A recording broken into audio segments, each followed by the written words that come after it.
Awesome. Well, welcome everyone to the Platform Podcast. On today's show, I've got the legend, Sebastian Stephan here joining us. Seb, thanks for joining us today, mate.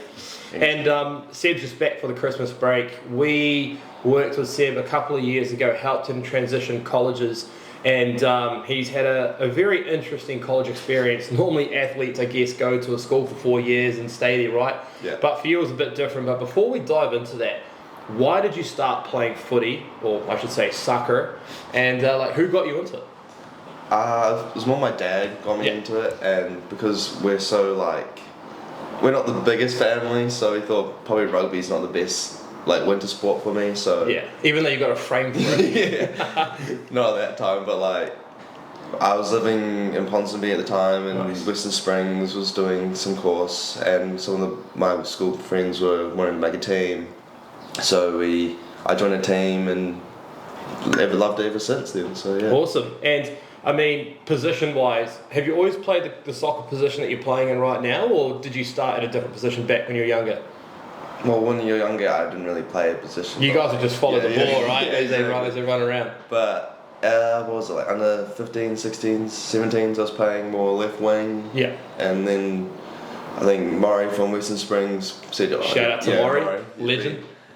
A really good left back, so I decided to play left back and been there ever since. Stuck ever since. You mentioned you had a brother as well. Did he play soccer as well? Yeah, he played first 11 with me at Grammar for 1 year, which is pretty cool. So you guys played in the same team? Same team, yeah. Really?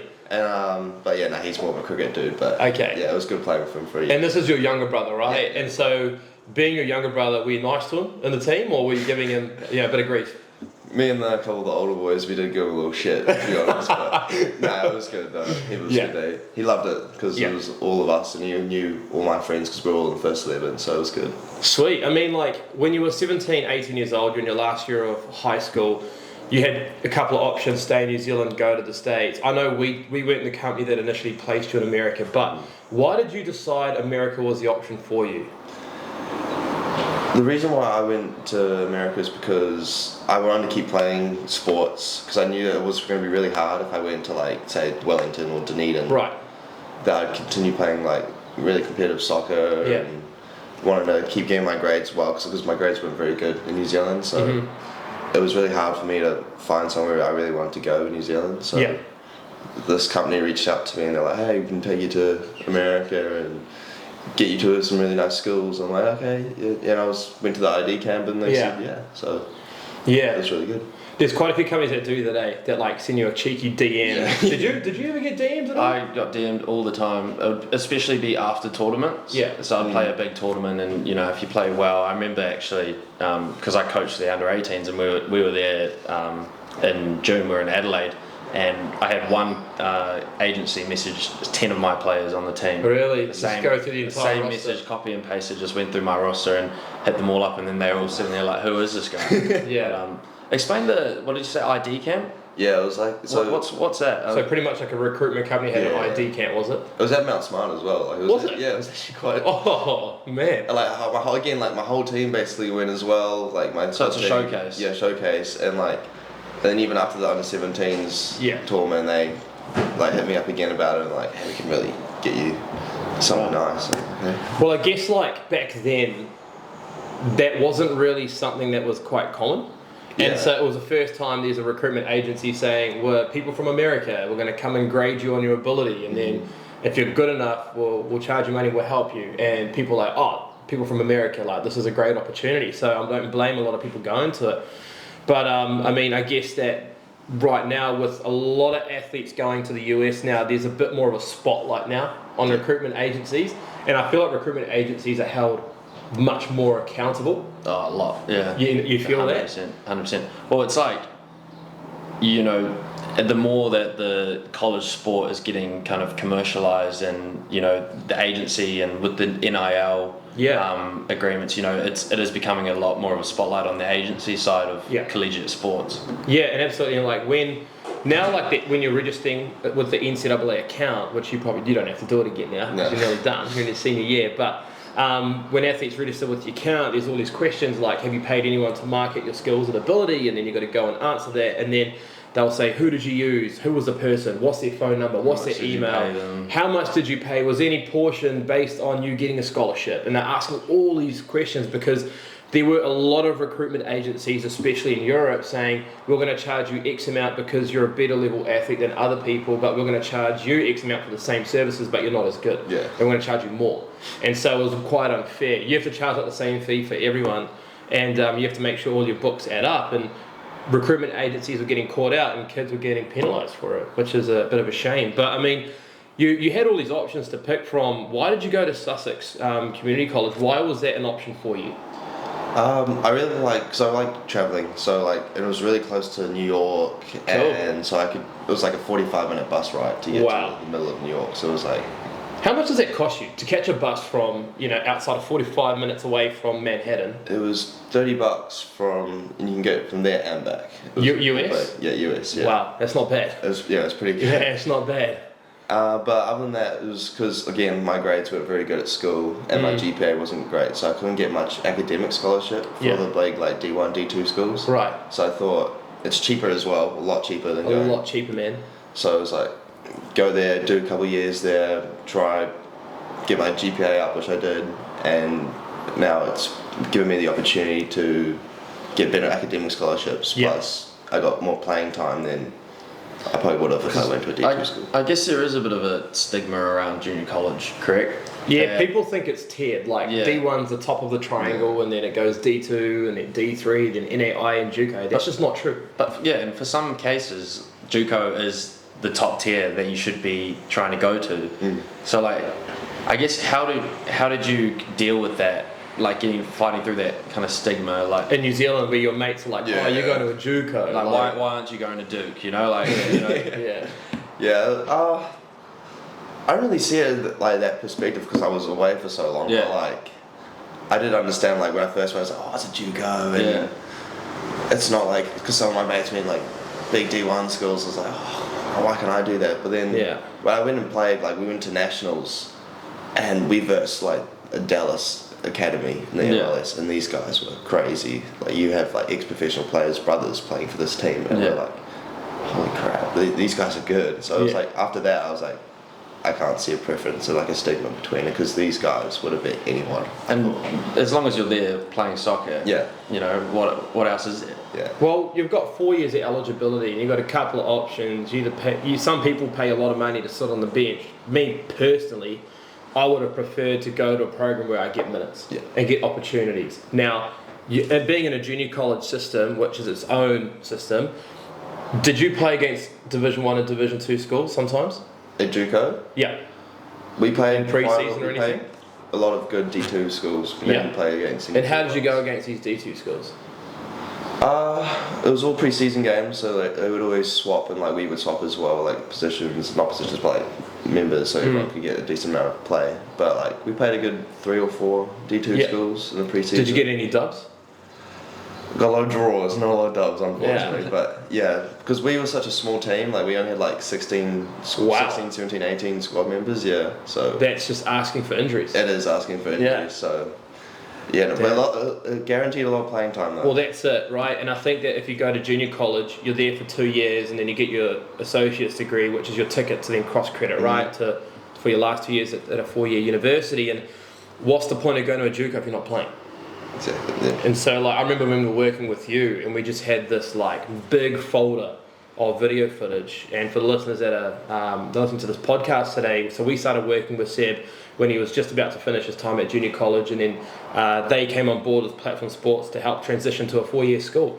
And I remember doing a video, and we asked for a bunch of footage, and you had it, which was fantastic. It was very hard to see though, because they had the film was pretty bad. The fields were like American football fields half the time, and so trying to figure out where the lines were for the soccer field was a bit niggly. Yeah, no, we always played on lacrosse. Lacrosse would have been the same. We played on football turf as well. Yeah. Or soccer turf. We were quite fortunate. We had a nice soccer turf that we could play on. But yeah. Did they make it like is it an outline on the field for lacrosse, or did they have to make it? No, there was. I'm trying to remember right. We had 2 fields, and one of them wasn't marked out. It was marked out as a football field with just a couple circles for the goals. Oh yeah. Creases. But then we played on a soccer field that also was a lacrosse field. But turf is so much better. Yeah, I don't know You what you reckon? think, yeah, but do you Yeah, what do prefer you turf think? or? What do you think, grass, or do you reckon? A nice grass field for soccer is really good. Yeah. But like Astro is so consistent. So Yeah. Do you play on Astro in the winter time? yeah, we do. Because otherwise the fields would just go, wouldn't they? Yeah, like it gets really bad. Like if you play in winter in like North Carolina, because it's Yeah. not like cold, but like it rains quite a bit where we are. So like if you play like a couple of times on our practice field, it gets pretty bad. Yeah, It gets I bet. pounded as well. So I bet. You know, like in New Zealand, when you're playing soccer here, club level, people are quite passionate. You get a lot of spectators coming to it. You get a lot of people, sledging the refs, sledging the opposition. Yeah. Did you find that being the same in America, or worse, or less? well, I think personally New Zealand refs are a lot better than American refs because America has different rules to us, like unlimited subs. Yeah, and, rolling subs. Yeah. So that was interesting, and other rules, but it was mostly the coaches used to rip into the refs. Sometimes. Really? So like they got my coach this year he almost got suspended because he got 4 yellow cards. Just Coach got 4 yellow. Yeah, 4 yellow cards just for ripping into the I coach. didn't But, even like, know coaches could get yellow cards. yeah, they can. but like honestly, the way he was doing it was like because we had some pretty bad refs this year. Yeah. And we thought we got pretty mugged off in some games. So like, Because are these refs are volunteers, right? Or they paid refs? I think the paid refs for D2, but like I don't know about junior college. Yeah, right. But yeah, no, we were pretty. What about you, mate? Any yellows? One yellow. Oh, One yeah. yellow. First game of the. Was it regular justified, season. or were you like, nah, mate, you got that wrong? Oh, I was just angry, so I kind of pushed him out of the way. So. Rugby. Yeah, exactly. Yeah, I was not very happy that game, but Yeah, I bet. Oh man, what about you? I mean, I know that lacrosse is a very physical sport, and you're a bit of a unit, may I say. Did you get into any altercations at all? Did your coach get a bit lippy to the refs? When I coach, I'm super peaceful. No, I'm talking about your college coach in the My States. college coach. Oh yeah. Well, this is like my first game. I think it was the first pre-season game, and I do my face off at the start, and then I ran down and just ended up just hitting some guy. Got sent off for a minute. Coach pulls me aside. He's like, "If you do that, I'm going to send you back to New Zealand." So from that moment, I kind of realised, all right, it's a different kind of game because New Zealand, the refs aren't as like competent, I guess, or they miss certain things, whereas those American refs just throw flags at anything. Yeah, no, and I guess like, especially from the crowd perspective, a lot of our athletes say that there's a lot more hype around the games. Like your university friends and classmates would come out and support you. Yeah. At Barton College, your D2 that you're at right now, in your senior year, did you find that there was a lot more support? So we had like a rule basically about that if your team goes supports another team, they'll come support you. Oh, cool. So we had a lot of basketball players come. Nice. Like sometimes we had some American football players come. Yeah. Tennis players came a lot because they're all internationals. The tennis players apparently, because we had Matteo Savia. Yeah. Remember that Australian tennis player that we had? I met there? him in Barton for a good week or two before he left. Mate, he's such a great guy. He's now at Weber State. Yeah. But when he was at Barton, he said that the tennis boys used to get on so well with the soccer lads. Like they were the closest sports group. We were definitely because even like pre-season, I would go play with some of like the Scandinavian boys. Yeah. And we played pickleball. Oh, dude, yeah. how do you like pickleball? Bob? I love pickleball. It's blowing up. I think it's awesome. Like it's so quick and easy, and it's because we got caught like 4 or 5 courts. Yeah. Right beside our school. So Yeah. Can you guys explain pickleball to me? I've seen it all Mate, over. it's like a mini tennis court. They've got little pedal bats and they've got it's this like table like tennis. aerated In a way. ball, like a solid ball, but there's rolls in it. There's like a little section at the front just before the net that you're not allowed to enter in. Okay. And it's just like tennis, but it's blowing up. And I'm pretty sure Dwayne Wade and LeBron James, Yeah, mate, it got like a Tom team. Brady, Naomi Osaka, tennis player, Nick Kyrgios just invested like something like $4 million or something into it. Like, yeah, it's becoming a big thing, and it's a lot of people playing. There's videos of Kevin Durant, this like 7-foot Yes. unit playing pickleball. It's just absolutely crazy. And I was actually talking on the phone to Jenny Bindham, who was the head women's coach at the time at Loyola Marymount University D1, and we were on the phone for like half an hour. She goes, I've got to go, I'm so sorry, I'm running late for pickleball. And so I was like, oh, all good. And so she hung up and took off. And a lot of these D1 tennis coaches that stopped coaching tennis, they're now running pickleballs. You know that we were just talking before this podcast about Palm Beach Atlantic, about how your new coach used to coach at Palm Beach Atlantic in the men's soccer program. Well, the former head coach at Palm Beach Atlantic, his name's Brian. Yeah. He runs a pickleball club now, and he left to go coach pickleball because there's more money in it. And it's a blowing up sport. I'm just waiting until it becomes an NCAA sport. That's what I was saying. I would do that instantly. Like I'd be so good at that, I reckon, if they made it into sport. 100%. I mean, well, your hand-eye coordination ain't too bad. You know, lacrosse running around with a stick and a ball is pretty difficult. How's your racket sport game, mate? I don't have any film to back me up.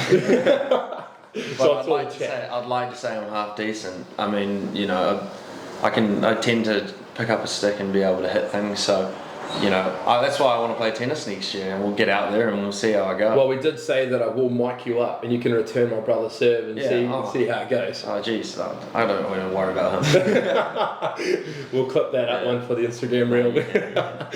But I mean, I told him he needs to work on his forehand. Yeah, that's right. Yeah, he needs to work on a lot of things.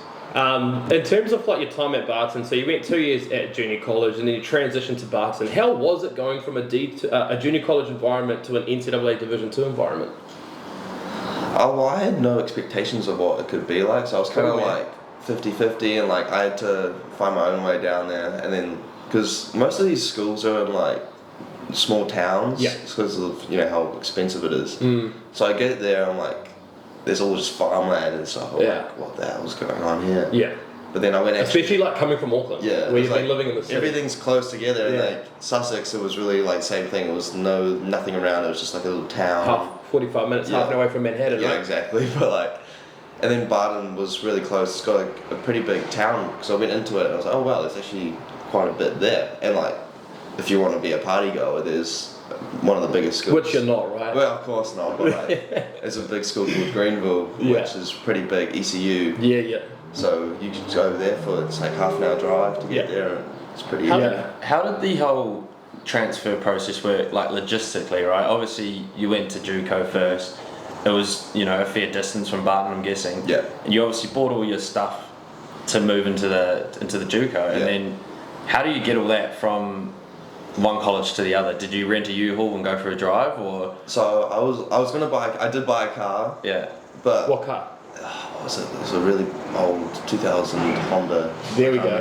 There we go. Classic. And I was going to take all my stuff down on that, but then I ran out of time and had to sell it off quickly, and then I had to ring my dad. Like, Dad, I got no way of getting down there. What do I do? And he's like, okay, I got you. And he gets me like a rental van. Right. And this guy drives me all the way down, which is about 8 hours. Yeah. And I had about 3 bags of all my stuff. That'd be my biggest nightmare, honestly. Just feeling like stuck with all this stuff and then having to get somewhere else in a foreign country. Yeah. It was scary, because then I got all my stuff, got out of the van, and the guy just leaves. I'm like, where do I go now? Like, I was just in the middle. I was middle of campus. I had no idea what I was doing with all these bags. Yeah. I just looked like such a weirdo because I had all my stuff and it was raining, and I'm like, what do I do? Call Coach Steve. I was like, Barry, what do I do? And he's like, I'll come around and get your keys for you. And get you set up. I was like, oh, thank God. Yeah, no, I think that like, obviously the thought of it is real scary, but once you're there, people are actually real friendly. Oh yeah, they are. How was it being welcomed at Barton? With our coaches, they were like, because we have 2 coaches that were past players, so they knew exactly what we were going through, and they were internationals. So they were really friendly, and they were offering advice, and Coach Barry also, as well. Yeah. Is also like, he was really helpful. Like, he's a nice guy. If you need anything, call me.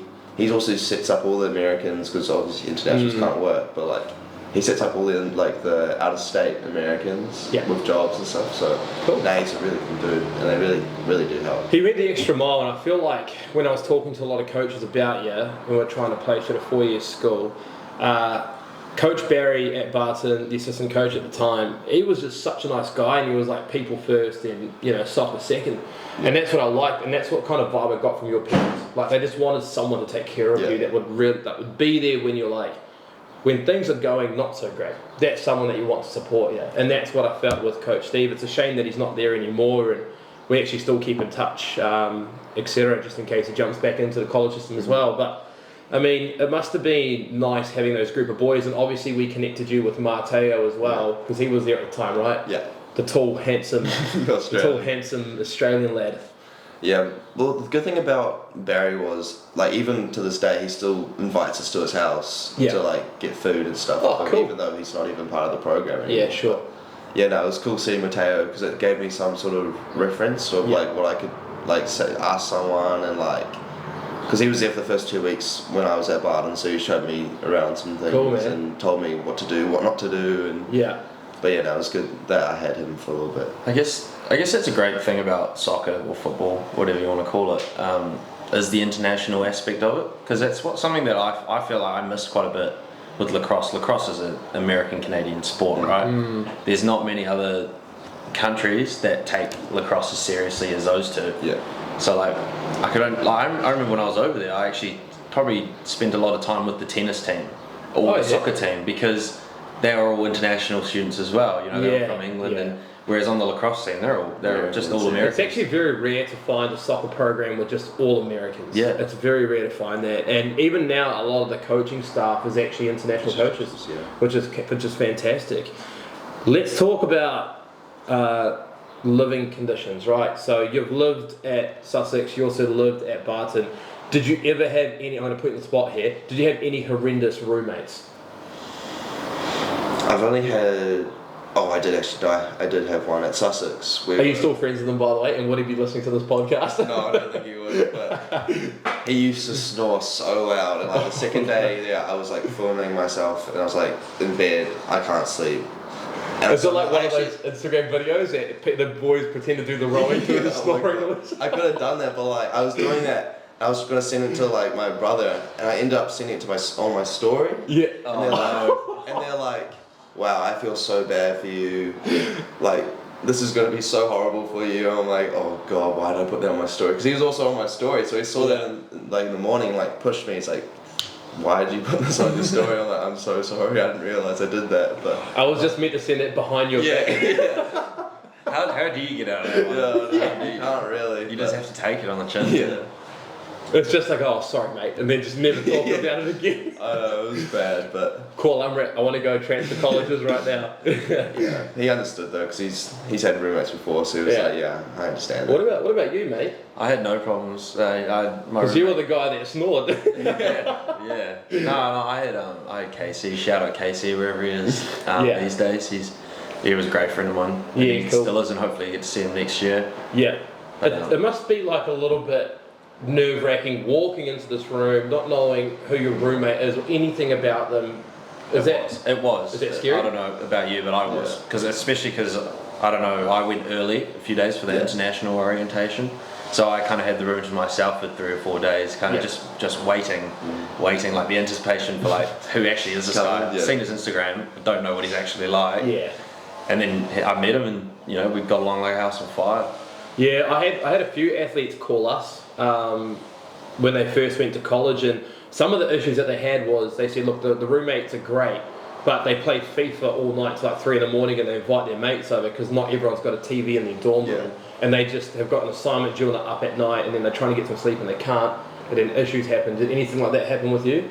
See, I'm not one that we had the mates in the room and play PlayStation till 3 a.m. That was you guys? Yeah, so we've had...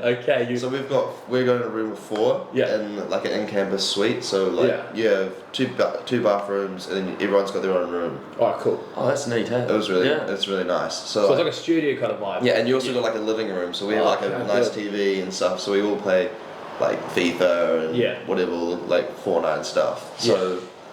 We were playing at like 10 p.m. This is like the first day because we had pre-season, so we were already been here. Yeah. But like the roommate who wasn't like part of the soccer team, he was trying to go to sleep, and he's like a mid student. So was there three soccer boys and then three soccer boys and then some. What do they call it? Narps, right? Yeah. Non-athletic. Who's the one that narps? Yeah. Oh god. So like he came in at 10 p.m. He's like, oh, can you turn down the volume? And like it's not even that loud, but like. When I went to bed and they still play, I was like, yeah, that is quite loud actually. So it made sense, but it's good having like teammates as your roommates because obviously they've got the same sort of schedule. Well, that's exactly right, isn't it? And they can sort of help you out, but it's also good having other people because you see these guys 24/7 basically. So having those sort of roommates where they're not really do the same thing as you. Yeah, and it's also branching out your network, right? Because you wouldn't really get to chat with these people too much because you'll be away playing or training, and obviously lectures are something, but it's real quiet in the lecture room. You're not there for a chat, so it must be nice getting to meet other people. In regards to your day to day at Barton, for athletes and parents that are listening to this that are really curious about what college life is like, what was your day to day? I know you got 2 different seasons, so let's start with the fall season. Let's say you're competing. Yeah. What would be your day to day? So pre-season, it was pretty hectic. It was like 3-week pre-season. Yeah. This year was a lot more sport, like soccer related, because last year with Steve and was it like yo-yo tests and stuff? Yo-yo tests, gym in the midday because it was so hot. So it was, we'd have a morning session, gym session, and then we'd play like 11v11. But like this year it was easier. It was like we had not easier, but it was just more different. Yeah. But like, so we had an early session at like 6 a.m. because it's so hot, so you can't really do anything midday. Yeah. You really can't really do anything, and then you do like another 11v11, but we wouldn't do the gym session this year, which was actually quite nice because it meant that we could recover. Cool, man. That's good. And like when you're going away, for example, you got a game on Saturday, you got maybe it's an overnight game because it's quite far away. Do you have the relationship with your professors where maybe you got an assignment due on Monday where you get like an extra deadline or something? Have you ever had that happen? I have, because we had one game, it was against Toowong, which are a really good D2 school. They, like, the girls team before us had COVID, so they had to do all their stuff. It took like 2 hours, and they don't have flights. Yeah. So we went there for 3 hours, and I knew I had an assignment that day, so I thought I could get back and do it quickly. But they postponed it for the next day, and I had no time to do it. And I'm like, hey, I've got a game tomorrow, and I've been all the way with like a road game. Yeah.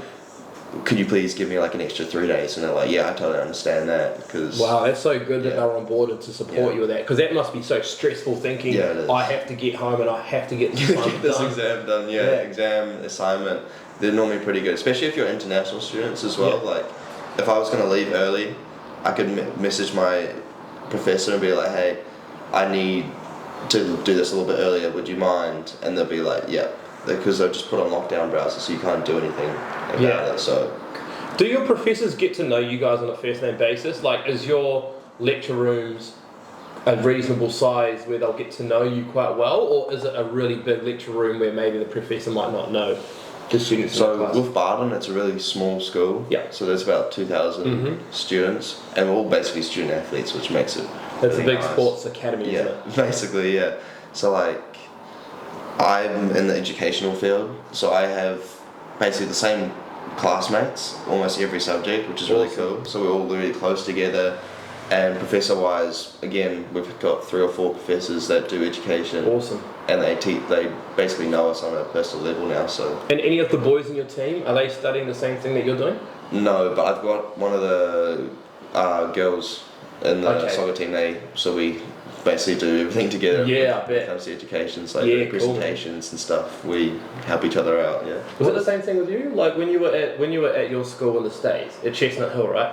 And you were studying there for the first couple of years. In your lacrosse team, did you have anyone that was doing the same courses that you were doing? Yeah. And was it nice? Business, so it was nice. And I mean, like we had, there was actually, I remember one class, we had our assistant coach as our professor, and there was about 5 of our boys on the lacrosse team. So we know who was getting asked all the questions. And two other guys. It was only a class of 7, and 5 of them were lacrosse players, and the lacrosse coach was our professor for it. Wow. So that was cool. I mean, that was that was easy. But I want to know the difference, right? Because obviously you've done JUCO and you've done D2. What are the difference in like facilities, like your kind of your training rooms and your like access to that kind of recovery stuff? Was there much of a difference? There was quite a bit of difference. Like say for the training room and like the physios at Sussex, we literally had one physio for all sports, and we didn't have that many sports, but like. What did you guys have, like 8 or 10? Yeah, about 8 or 10. Yeah. So she was going around everywhere. So you really had to like have like an appointment or something with her to do it. But luckily for us, our assistant coach was also trained as a physio, so he was able to take us in and to do ice baths and do all the tape jobs and stuff. Yeah, gotcha. But like at Barton, we have our own physio for the team. At Barton, so you've got your own strength and conditioning coach, which is great. Yeah. And your own physio as well. What's the recovery rooms like? So we do our recovery room because we've got like a all student weight room, and then we've also got a student athlete weight room. Specific kind of gym. Yeah. So we've got everything. There's about 20 racks of all sorts of weights, and we just do recovery in there and do stretches and do like recovery weights. Cool. Which was so you got the ice baths and everything. Yeah. What do you guys? How do you guys deal in an ice bath? Like, are you guys okay jumping? I love it. Yeah, I love it too. I actually do. It's really nice. Would you? Because I see like a mate of mine. His name's Art. He swears by it, and he bought like this fridge and then turned it into like an ice bath. Obviously, takes the plug out. But he puts it into, it's like a big freezer, I should say. Puts it into an ice bath and does it every morning. And I'm like, mate, how do you get in there in the morning? Every morning when my showers, I always flick it to cold for the last 30 seconds. I remember we were watching some documentary, me and the flatmates, and they said to do it that way. Oh, it might have been that Chris Hemsworth on that Limitless. Yeah. I have seen that. Where he's apparently it lengthens your life by like 5 years if you just 30 seconds cold shower at the end of it. Just shocks your system kind of thing. I don't know. I couldn't do that. Whether or not it works. I could maybe do it at the beginning, but then at the end, no way. Well, that's my thing with ice baths. Even I'm quite content with getting in an ice bath when I haven't been running. But I remember over in Korea when we were playing, when I'm sore after a game, I can't stand ice baths. But when I'm not sore, I can do it perfectly fine. Mate, like, because when I was playing tennis growing up, we'd play like maybe 3 or 4 matches a day at these tournaments. Just be bugging. And after every match, we'd have a shower, and you would know which locker room my brother was in, because he's the one that was screaming at the top of his lungs, and my dad's just going, hot, cold, and just like shocking the system every time. And then he goes, Amrit, yours here. I'm like, nah, I'm good. I used to battle with it. Gonna go hop in the bar. Yeah, literally. But nah, hot and cold showers are an absolute chat. That's the way to go. But ice baths, man, I guess they say like the first 10-15 seconds is brutal, but apparently you burn a lot of calories doing ice baths because your heart rate spikes and everything. I know that. Yeah. Because your body has to start working harder to keep your inner like temperature, core temperature or something. And you've got to like control your breathing, and it's great for you. But I must say though, you know, when you go to like a beach and the water's ice cold, no one can tell me that they feel bad getting out of the beach, like when the water's freezing. Nah. Like you feel so much better. Yeah, especially on an ice day, and you go lie down and you just slowly just kind of get back to that nice temperature. How important is like injury prevention stuff for you guys? Like foam rolling and all that sort of stuff. So we do foam rolling, and like we got the bands. Like we've got one of the boys he's like had an ACL injury. He uses the foam roller and like religiously. Yeah. Before every training, he does the bands, the rollers, and the muscle guns. We do have one of those as well. I love using those in the bus when you like before games. You just get yourself. Oh, and the old hip flexors. Yeah. Oh, mate, they go away. They do go. So it's like that's nice. But yeah, we do quite a bit of stuff, like a lot of warm ups, a lot of recovery sessions. Yeah. So yeah, that's awesome. And what kind of like clothing do they give you? Obviously, apart from your competition outfit that you wear, what kind of other gear do you get given to wear, like gym, leisure? So we get 3 training tops. Yeah. And it's normally different colours, so we can't use last year's gear, so slack off because it's not fair on the freshmen because they don't have all the gear. Yeah. But like we have a jumper, a polo to wear to games, and another 2 or 3 pairs of shorts for training, and you also get provided a game because we don't keep our game kit. Yeah, so it turns up. Turns up the day. So we do that. Any training shoes or anything? No, we don't have that because we've got too many players. But we do have that at other sports, like basketball get their own. So jealous of that. Like they get their own nice shoes, and volleyball get to pick their own. They get to pick their own shoes, and like we get gear and stuff like. And we're like one of the best. We have one of the best sports at Barton. So we were like. So you got a bit of bone to pick with the athletic department. We were really pissed about that. There's the amount of budgets that some of these sports teams get is absolutely ridiculous. I was saying on our other podcast before that I had a Division 1 college coach with me last week. He's just over here watching some tennis tournaments and then going to stick around for the ASB Classic. Right. And when I was dropping him and his wife back to the accommodation, I asked him about their budgets and what they have, and he only has 10 guys in his team. Each of them get 30k a year to get spent on US on equipment. It's just absolutely ridiculous. And I guess that's why a lot of people are going to college, because they are getting a lot of things given to them, which is great, which is fantastic. Now, so this could be quite controversial. I'm just going to say it anyway. A lot of people in New Zealand, so we get a lot of coaches saying, a lot of athletes come back from America and they're saying, wow, there's some athletes in New Zealand that are actually quite soft. Like you have to play through a lot in America and go through a lot in America. Do you agree with that?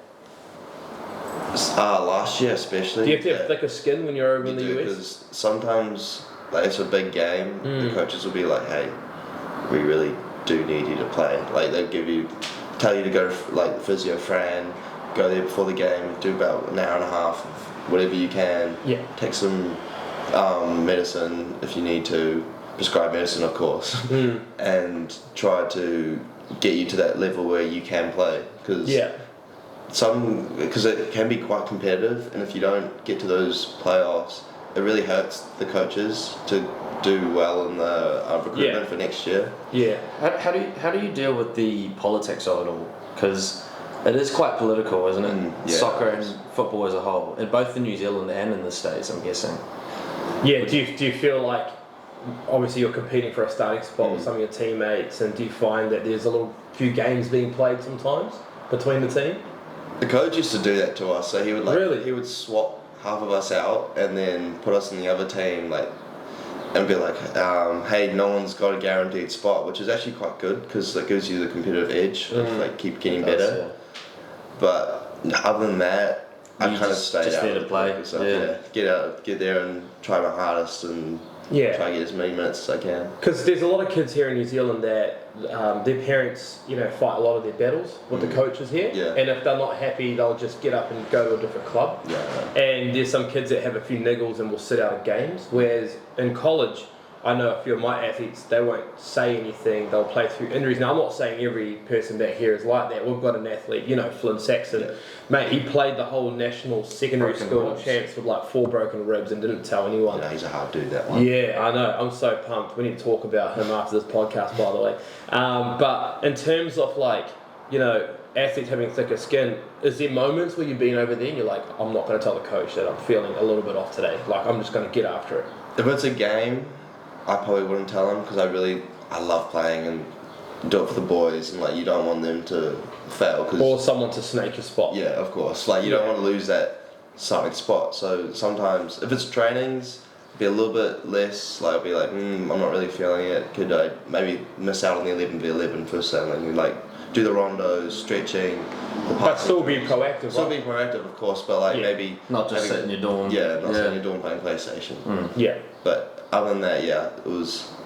You're trying to be pretty resilient because the coach sees that and be like, hey, he doesn't really want to play. So why would you want? Again, you're there to play soccer, so I thought if I want to do really well, I got to tough it up. Well, that's the thing, because the reason why I bring this up is a lot of athletes get surprised with how coaches can react in the States, and they would call me, and this is 2 months after they're arriving in the States, and this is the reason why we have this podcast, to discuss this, because I don't think any other agency's doing and discussing this, because college isn't all sunshine and rainbows. It is difficult. It is such a challenge. It's cutthroat. Super cutthroat. You're there by yourself. Mum and dad aren't there with you. The coach has got a job to do. If he doesn't perform, his job's on the line, and he has to make big decisions. And so I had an athlete that phoned me recently, and he said, I'm really upset with what the coach said to me. He said, I'm not good enough. Pretty much said, I'm not working hard enough in trainings and all this sort of stuff. I want to come home. And I said to the athlete, I said, listen, they're going to have conversations like this, and this is going to continue to happen throughout your entire career as a soccer athlete. You just got to have to take this on the chin and listen to what they're saying, but use it as motivation to go and do better. But I feel like in New Zealand, there's some coaches here that are real pat on the back kind of thing, and it might not prepare athletes for those big moments. I mean, what advice could you give other athletes that are going to the States right now around that kind of topic? I think you just got to keep an open mind about it, because if you are one of those people that really nurture your body and like you need to be like safe. You just gotta really like do the hard work after that then, because you need to show your coach that you are wanting to be part of the program. Because if you don't want to be part of the program, the coach is going to be like, hey, I'm going to put you in Devo team until you get your stuff sorted out. Why don't you jump on the transfer portal? Exactly, yeah. Because it gives them the option to take away your scholarship if you go in the transfer portal. So yeah, 100%. And look, I mean, I'm not saying that all coaches are like this. I had a coach that had a go at one of my players, and I actually called my athlete saying, let's go somewhere else.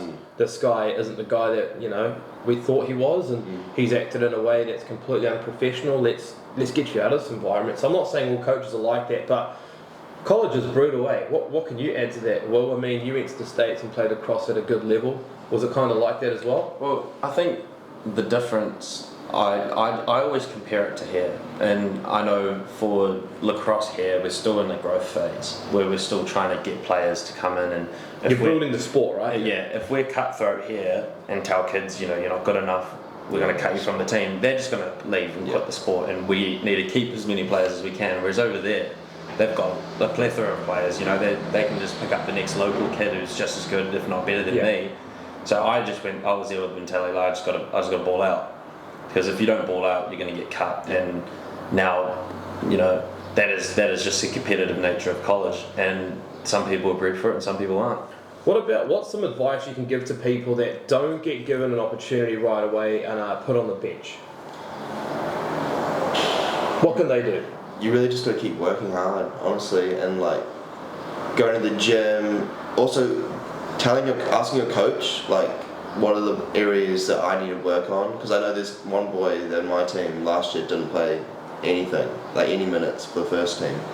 He went to coach the next semester and asked him, hey, what are the things that I need to work on to get me into this first team? He gave him 5 things to do, and he's now playing the first team, almost starting every game. That's just it, eh? You just got to be a dog. You just got to be a dog. You do. You just got to listen to the coach, see what he wants from you, and then if you do that sort of thing, you will get rewarded for it. That's what me and Amrit always talk about. It's just a dog mentality. Yeah. Some people have it, some people don't, but you need that. You need to get after it, and I'm not saying like it's the parents' fault or anything like that people are soft. I just think it's a culture thing. I think that there's a lot of levels in New Zealand you can play, a lot of great levels that you can play, and it puts less pressure on people. And when they go to the States, it's like, if I don't perform at the school, I'm gone. And then the what if is very scary because it's super competitive to go get scholarships out there. And so if you do have an opportunity to play in college, you have to, like you said, ball out. It's really important to put your best foot forward.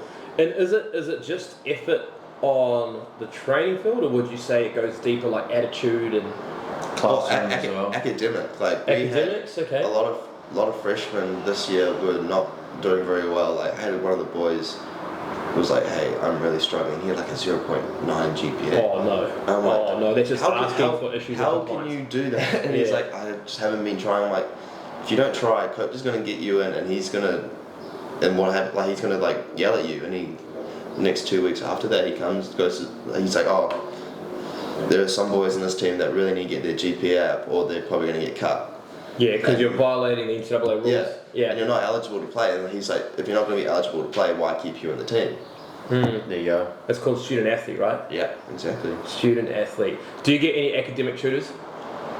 I don't, but we do have a building called the Champions Centre, which gives you tutors from like students and teachers to help you with your work. Just for athletes? For anyone. Oh, anyone? Even normal students? Even normal students, cool, yeah. But also, like, professors do help you out a lot. So if you have like a question, you email them, and they'll be like, yeah, you just need to do this, this, and this to do well in the assignment. So you're in your senior year right now. Yeah. You're graduating in May, which is exciting, just around the corner. And what's your plans after college? I'm thinking of coming back here because I'm going to try to do teaching. So I'm going to come back here, and I need to do a year of teachers college. Is that in Palmerston North? I can do it in Auckland. You can do it in Auckland too? Oh, cool. And I'm going to try get my teacher's degree here because I need to do another year of teacher's college, and then some other electives I might have to do here to cross credit. And then I don't know, we'll see what happens with that, hopefully get a job somewhere. Nice. So I've been working at St. Kit's Prep. Oh, have you? Yeah. Oh, cool. Working as like a gappy, which has been really nice. So. You did that last break, didn't you? So That's I'm hoping I can stay back there. Yeah, when I saw you fitness training out of Mellons Bay, I think you were doing it back then. Yeah. Or was that last break? No, that was awesome, yeah. Yeah, you're running up that big grass bank. Yeah, shout out Chris Zorro's PT. Yeah. That was hard sessions. Yeah, Chris Zorich told me to turn up to this. These boys are doing some fitness training, and I rocked up with a coffee for Zorro, and I was standing at the top of this like road, and it's just this grass bank that just goes straight down. These boys are doing like shuttle sprints up this grass bank. Oh, that's miserable. I need to start doing that soon. Yeah. Maybe you should take him, bro. Yeah. Yeah. Chris got you for that. Yeah, 100%. So in terms of like some advice for a lot of athletes that are listening to this that want to go to the States, what advice could you give athletes around the divisions? Like, there's a lot of stigma around people going to D1 over D2 or D2 over JUCO. Like, what advice could you just give all athletes that are interested in going to the States?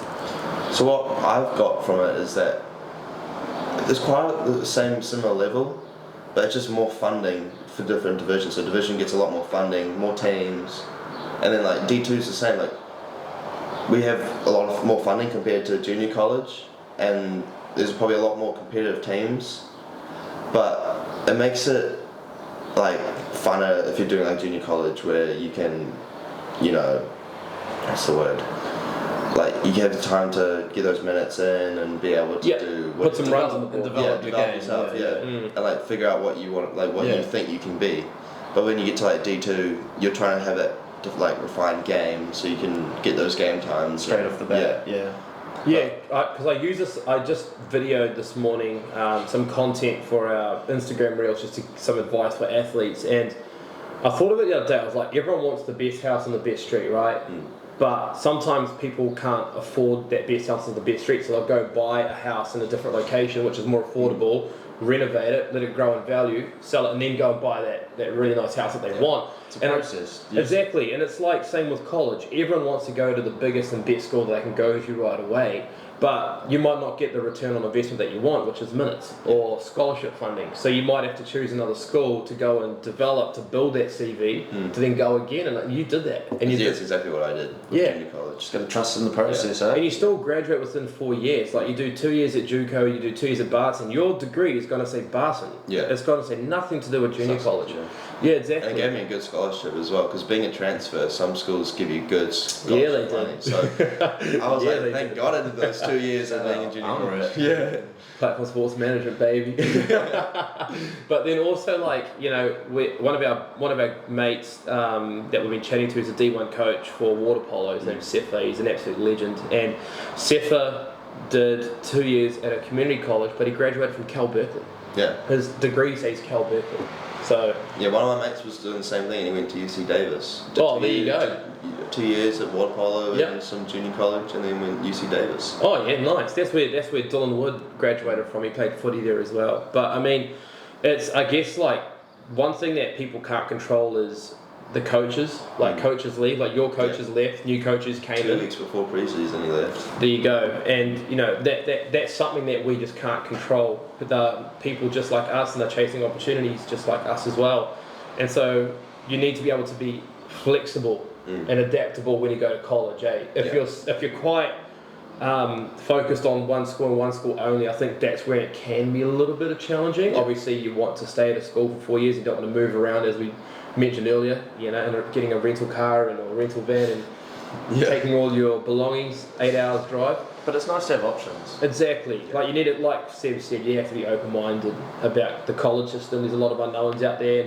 I think that if you just expect that it's going to be challenging in the States, you'll probably do better. Yeah, honestly it was. Because I had no expectation of how it was going to go. Yeah. So having that open mind and feeling like you are going to have a challenge, because it's new culture, new way of learning, it was made it a lot more funner to do. So I was really happy that I did go to the States. No, man, you're doing so good, and I mean, we're looking forward to seeing you finish the spring semester strong, and I look forward to seeing you back in New Zealand in May, man. It'd be good to have you around here running back with Western Springs. Hopefully, yeah. Yeah, you'll have a high price tag on you, mate. You'll be able to get paid after college, so... Yeah, that's true. Yeah. If you need an agent, let us know. I know someone that can help you out. But no, appreciate that, mate. Should we wrap this one up? Yeah, all good. Until next time. Until next time. Platform podcast, baby. Platform podcast. Beautiful.